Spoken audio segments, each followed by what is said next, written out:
आज के इस ब्लॉग में हम जानेंगे स्टारलिंक BSNL के साथ वाकई में टाई अप किया है या नहीं किया है। दूसरा चीज़, BSNL ने 5G का सफल टेस्टिंग किया है तो उसका रेंज कितना रहेगा। और तीसरा चीज़, क्या BSNL के प्लान्स वाकई में सस्ते हैं कि नहीं। शुरू करते हैं। BSNL जब गवर्नमेंट ने बनाई थी तो ये डॉट थी। 2000 में BSNL बनी, PSU बन चुकी है। इसका पहला और लास्ट मोटो ये है कि वो अपना प्रॉफिट कम करे लेकिन वो पूरी की पूरी फैसिलिटीज़ हमारे जितने भी कस्टमर हैं उन तक पहुँचे। वो चाहे BSNL अपना टावर चाहे अंडमान निकोबार में हो या लक्षद्वीप में हो या सुनामी आती है तभी भी BSNL का नेटवर्क काम करता है। लेकिन यहाँ पे आपने देखा होगा, गौर फरमाइएगा कि जब भी कोई भी सुनामी या कोई भी कैटास्ट्रॉफी होता है तो BSNL ही खड़ा होता है, लेकिन जियो, एयरटेल, वी ये सब नहीं होते हैं। तो ये सब कहाँ चले जाते हैं।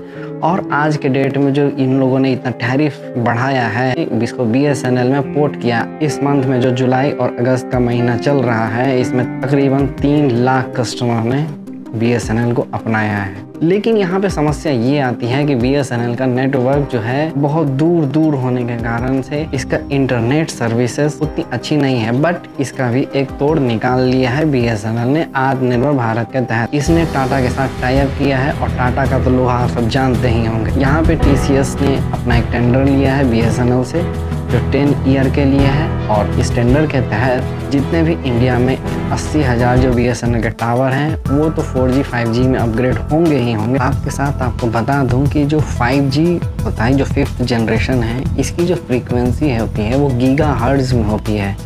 तो गीगाहर्ट्ज़ में जैसे ही जाता है कोई भी फ्रीक्वेंसी तो वो मिलीमीटर वेवलेंथ में आ जाता है। इस बढ़ते हुए वेवलेंथ की वजह से जो 5G का जो फ्रीक्वेंसी है, जो उसका सेलुलर स्ट्रक्चर रहेगा वो ऑटोमेटिकली कम हो जाता है। तो 3G यहाँ का प्रोटोकॉल बिल्कुल अलग होता है और 5G 4G का प्रोटोकॉल बिल्कुल अलग होता है। लेकिन 5G इन सब से अलग क्यों है, वो इसलिए है क्योंकि 5G में जितने भी सेलुलर टावर होते हैं वो उनके पास अपना खुद का एक ब्रेन होगा, अपना खुद का एक प्रोसेसिंग करता है। ऑटोमेटिकली खुद का सेलुलर स्ट्रक्चर रहेगा, उसके पास खुद का एक मेमोरी रहेगा, खुद का ब्रेन रहेगा, उसी में वो प्रोसेस करेगा और वो खुद डिसाइड करेगा कि इसको मुझे नेक्स्ट किसके पास राउट करना है। तो 5G में मैं आपको बता दूं कि जो रेंज होता है वो बहुत ही कम हो जाता है, यानी कि 100 मीटर, 200 मीटर या 300 मीटर ऐसे रेंज रहता है।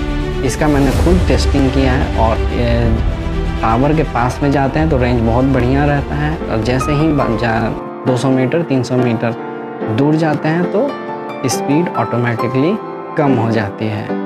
लेकिन इसका एक अल्टरनेट व्यवस्था TCS ने किया है। वो ये किया है कि आने वाले 5 ईयर्स में और टावर्स लगेंगे। दूसरी बात यहाँ पे मैं आपको बता दूँ कि इसका जो सफल परीक्षण है अभी जो टेलीकॉम मिनिस्टर ने किया है बहुत बढ़िया तरीके से हो चुका है। इसका मतलब ये है कि BSNL रेडी है 5G लॉन्च करने के लिए। तीसरी चीज़, अब जैसे ही मैंने आपको बताया कि गीगाहर्ट्ज़ की बात कर रहे हैं तो गीगाहर्ट्ज़ में बैंडविड्थ तो ज़्यादा ही है, तो गीगाहर्ट्ज़ में एक का बैंड और 2 बैंड भी होता है। तो ये सैटेलाइट से टाई अप होता है। जैसे इलॉन मस्क जो आप सब जानते ही होंगे, इन्होंने अप्रोच किया था इंडिया में स्टारलिंक की जो कंपनी है उसे सैटेलाइट से फैसिलिटीज़ प्रोवाइड करने के लिए। जैसे कि इंडिया को रिप्रेजेंट करता है BSNL, तो BSNL के पास पॉसिबिलिटी है कि वो स्टारलिंक के साथ टाई अप करेगा।